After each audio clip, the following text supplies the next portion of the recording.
जी students, हम exercise 8.1 कर रहे हैं और 8.1 का क्वेश्चन नंबर 1 है find the perimeter of following shapes. हमारे पास कुछ शेप्स हैं और हमने इन शेप्स का पेरीमीटर फाइंड करना है।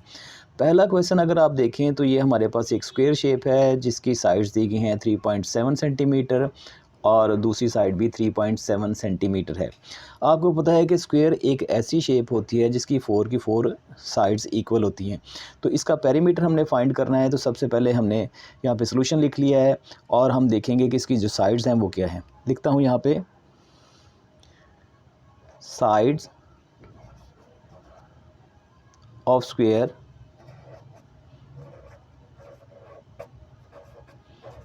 स्क्वायर की जो साइड हमें यहाँ पे दी गई है इसको हम L लिखेंगे और ये इक्वल है 3.7 सेंटीमीटर के। ये हमारे पास साइड है। अगर यहाँ पे आप क्वेश्चन में देखें तो आपके पास साइड है। मालूम हमने क्या करना है, मालूम इसका करना है हमने पेरीमीटर। लिखेंगे पेरीमीटर ऑफ स्क्वायर। तो स्क्वायर का पेरीमीटर हमने मालूम करना है जिसको P लिखते हैं और क्योंकि हमने ये मालूम करना है इसलिए इसके आगे क्वेश्चन मार्क लगाते हैं। पेरीमीटर का फार्मूला आपने पहले पढ़ा हुआ है और वो फार्मूला क्या होता है कि अगर आपने स्क्वायर का पेरीमीटर मालूम करना है तो उसका फार्मूला होता है perimeter of square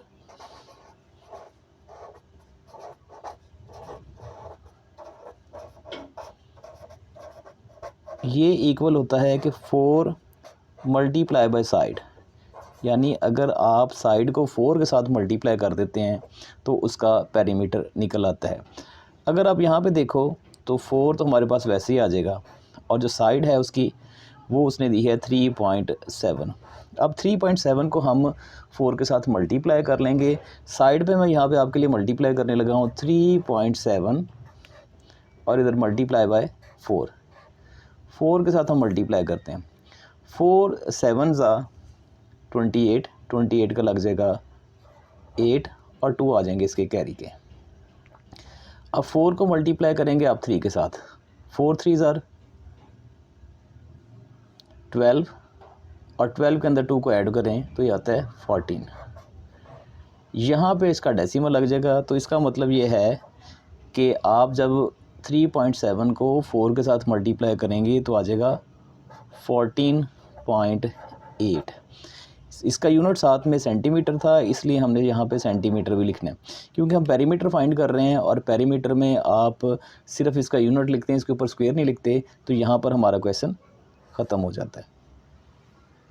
student, question number 1 का दूसरा पार्ट है और इसमें आप देखें तो हमारे पास जो शेप है वो एक रेक्टेंगल की शेप है जिसमें ये बड़े वाली जो साइड होती है इसको आप लेंथ कहते हैं, छोटे वाली साइड को ब्रेथ या विड्थ कहा जाता है। तो बड़े वाली जो साइड है वो आपके पास 4.5 सेंटीमीटर है, छोटे वाली साइड जो है वो 2 सेंटीमीटर है और हमने इसका मालूम क्या करना है, हमने इसका मालूम करना है पेरीमीटर। तो यहाँ पे हम लिख लेते हैं, पहले जो डाटा गिवन है क्वेश्चन के अंदर उसको हम लिख लेते हैं और वो है आपके पास लेंथ ऑफ रेक्टेंगल। क्योंकि रेक्टेंगल है इसलिए साथ में रेक्टेंगल लिखेंगे। तो लेंथ ऑफ रेक्टेंगल,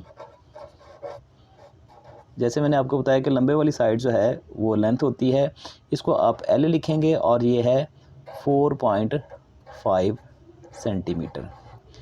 छोटे वाली साइड जो है ब्रेथ होती है तो लिखेंगे ब्रेथ ऑफ रेक्टेंगल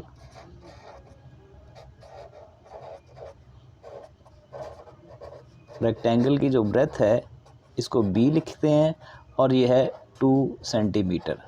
अब हमने मालूम क्या करना है, मालूम हमने इसका पेरीमीटर करना है। तो लिखेंगे पेरीमीटर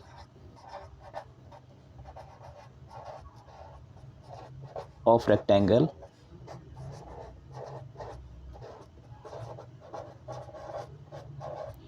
पेरीमीटर रेक्टेंगल का फाइंड करने का जो हमारे पास फार्मूला होता है ये फार्मूला आपने पहले पढ़ा हुआ है क्योंकि हमने मालूम करना था और इसलिए हमने इसके आगे क्वेश्चन मार्क लगा दिया। अब पहले मैं पेरीमीटर का फार्मूला लिखता हूँ और फिर आप देखिए कि पेरीमीटर के फार्मूले में हम किस तरह से इस वैल्यू को मालूम कर ले। तो पेरीमीटर क्योंकि P होता है इसका फार्मूला है 2 इंटू लेंथ जो कि L है और प्लस है ब्रेथ। ये फार्मूला जो है ये पेरीमीटर फाइंड करने के लिए इस्तेमाल किया जाता है। अब एल जो है इसकी वैल्यू भी हमारे पास मौजूद है और जो पी है इसकी वैल्यू भी हमारे पास मौजूद है, तो यहाँ पे हम लिख लेते हैं 2s ऐसे आ जाएगा। एल की जगह पे आप लिखेंगे 4.5 और बी की जगह पे लिख देंगे अप टू। दोनों के दरमियान में क्योंकि प्लस का साइन है इसलिए आप पहले इसको क्या कर लेंगे, प्लस कर लेंगे। तो 4.5 को जब आप 2 के साथ प्लस करेंगे तो ये आ जाएगा 6.5।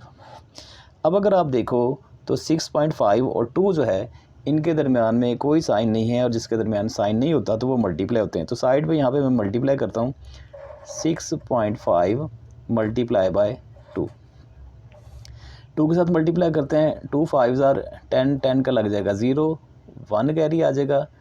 2 6 ज़ार 12 और 1 कैरी का मिला के 13, तो 13.0 है जिसको आप राउंड ऑफ करके लिखेंगे 13, तो सो आ जाएगा 13 सेंटीमीटर। तो इस तरीके से इसका जो आंसर आएगा वो 13 सेंटीमीटर आएगा और ये आपका पेरीमीटर कहलाएगा।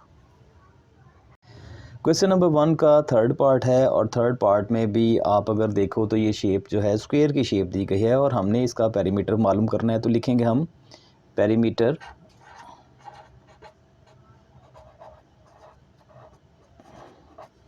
Of square. ये क्योंकि हमने मालूम करना है इसलिए हम इसके आगे क्वेश्चन मार्क लगा देंगे। ये जो 4 सेंटीमीटर यहाँ पे गिवन है ये इसकी साइड है, तो लिखेंगे साइड ऑफ स्क्वायर। ये आपके पास L होता है और ये है 4 सेंटीमीटर। अब अगर हमने स्क्वायर का पेरीमीटर फाइंड करना है तो इसका फार्मूला बड़ा सिंपल है कि आपने साइड को 4 के साथ मल्टीप्लाई करना होता है, क्योंकि स्क्वायर की चारों साइडें 4 की 4 साइड्स जो हैं वो इक्वल होती हैं, इसीलिए इसको 4 के साथ मल्टीप्लाई करते हैं। तो यहाँ पे लिखेंगे पेरीमीटर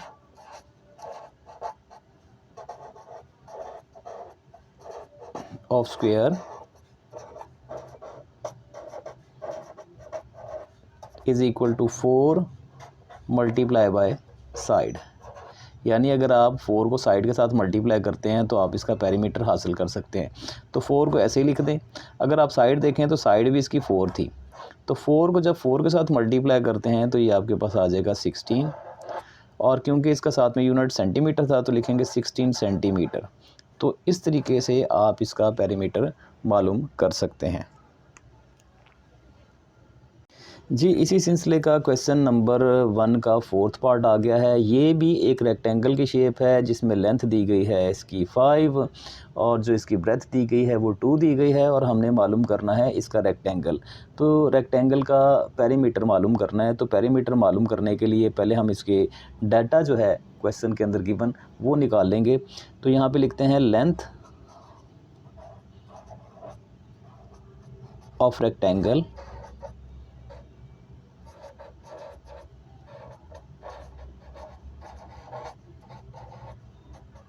ये दी गई है 5 सेंटीमीटर। फिर लिखेंगे ब्रेथ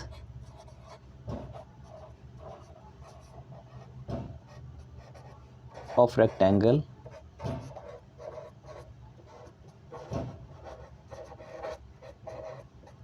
ये दी गई है 2 सेंटीमीटर। मालूम करना चाह रहे हैं हम इसका पेरीमीटर, तो लिखेंगे perimeter of rectangle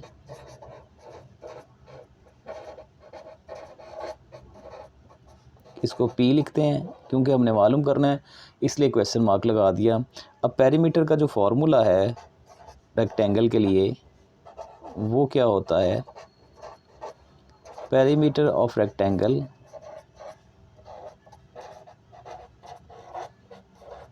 is equal to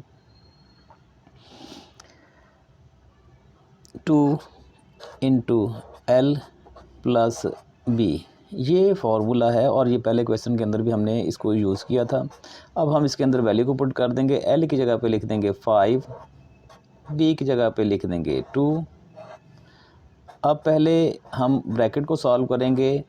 5 को और 2 को जब प्लस करते हैं तो ये बन जाता है 7। तो स्टूडेंट्स आप यहाँ पे देखें 7 और 2 के दरमियान में कोई साइन नहीं है, जहाँ पर साइन नहीं होता वहाँ पे मल्टीप्लाई का साइन होता है, इसलिए हम इसको मल्टीप्लाई कर देंगे 2 मल्टीप्लाई बाय 7, और जब 2 को हम 7 के साथ मल्टीप्लाई करेंगे तो ये आ जाएगा 14। तो इसका मतलब है कि इसका जो पेरीमीटर है वो 14 सेंटीमीटर है। सो ये वो तरीका है जिसकी मदद से आप इसका पेरीमीटर मालूम कर सकते हैं।